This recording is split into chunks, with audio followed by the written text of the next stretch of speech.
And now for more on U.S. President Donald Trump ordering the Pentagon to scale back joint drills with South Korea. We're joined today by Professor Andrew Millard, head of department at the Department of International Relations at Changwon National University. Professor Millard, thanks for coming on today. Good morning. Thank you for having me. So President Donald Trump has ordered cuts to joint drills with South Korea. So before we get into detail, some experts suggest this could carry a high cost with relatively little benefit. What's your take on this, and how could scaling back these exercises affect security on the Korean Peninsula? So there's a few different things we should look at here. Firstly, this has come a little bit out of the blue. So just last Friday, the Americans and Koreans gave a press conference saying, oh, everything's going ahead as normal. So this has come a little bit out of sort of left field. However, when it comes to the costs, in the short term, I don't think we'll really see any major costs. I think the actual costs will be the physical costs. So as Donald Trump is saying, he wants to reduce the money being spent. So any sort of reduction will save some financial costs. But however, in the short term, I don't think it'll be too costly, because actually if we go back, even back 30 years to the mid-1990s under President Clinton, even then President Clinton also reduced some of the annual drills. Donald Trump in his first term in office, so 2018, 2019, also reduced and stopped the annual drills then. During COVID, they were also dropped back. So we've had several examples in the past where these drills either have been reduced or just postponed, and it hasn't caused any major long-term disruption. Where the long-term disruption here could come in is the fact that what are these drills for? These annual drills are about deterrence, showing North Korea that the US-South Korea alliance is very strong. We have all of these capabilities. And very importantly, we have readiness.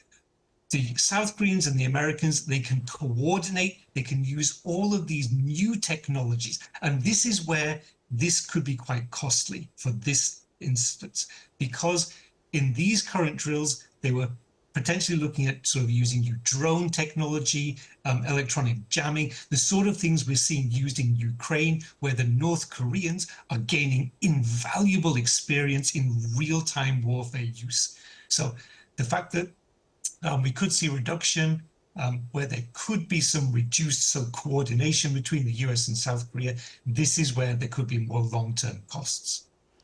Right, and Trump says North Korean leader Kim Jong-un has responded to this, and he also talked about how he has good relationship with Kim. So do you think we could see talks between the United States and North Korea in the near future?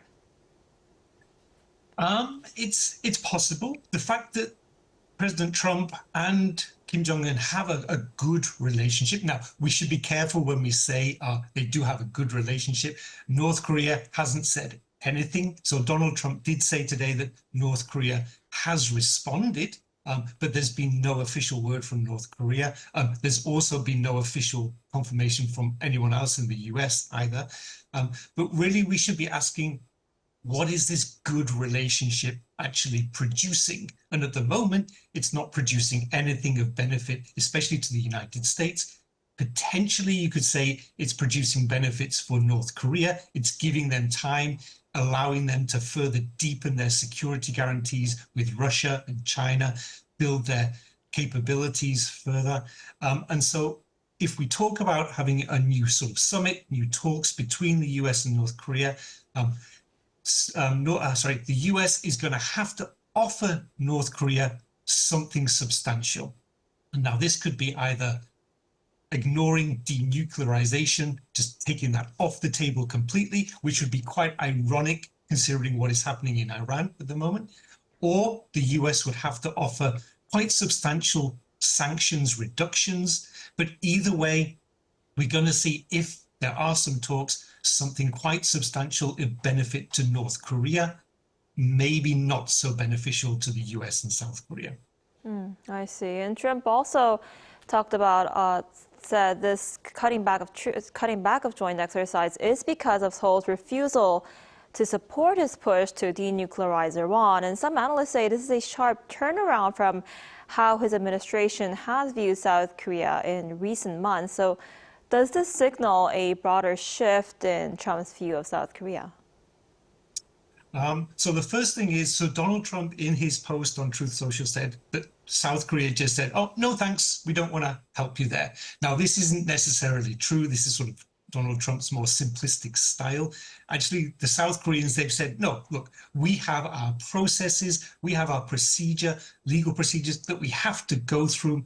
We are looking into this. We haven't said no. We also haven't said yes. Okay. But they are looking into this. So this one we need to be a little bit careful about.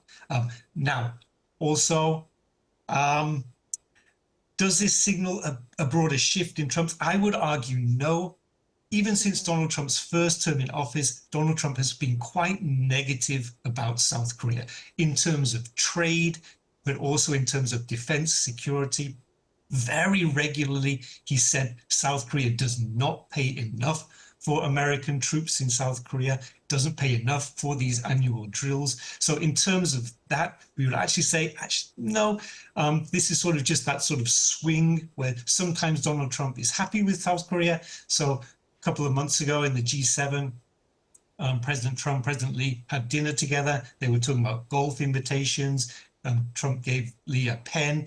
Things were very good, but then suddenly say, no, they need to spend more on defense. So I think, it doesn't really show a broader shift in his perspective. And as for inter-Korean relations, President Lee Jae-myung called for talks with North Korea on officially ending this Korean war in his Liberation Day address. But North Korea has remained silent. What's your take on this proposal, and how likely is it, do you think it's going to gain traction with North Korea? So this one, again, sort of is a continuation of sort of the Democratic Party's sort of way to try to engage with North Korea. So I think presently he's trying to show North Korea that this is a very different administration to the previous Yoon administration, which was not so engaging. And like I said, just that general continuation. If you go back sort of 30 years of Democratic parties in Korea trying to engage and bring North Korea into the negotiations. Now, again, for North Korea to respond, what is South Korea going to have to offer? Well, it's, again, very similar to the US. This idea of denuclearization has to be completely off the table. So actually, this is quite a good strategy from President Lee, because this sort of agreement, North Korea doesn't have to give up any sort of material assets. It wouldn't have to mention denuclearization at all. And so this is possibly a way where they can bring North Korea in. But again, what is the benefit for North Korea to do this at the moment with its continuing security guarantees from Russia, from China? It doesn't need to do this. It would want to see some more benefits in order to come back to the table. I see. All right, Professor Millard, thank you so much for your time and insight today. We appreciate it. Thank you very much.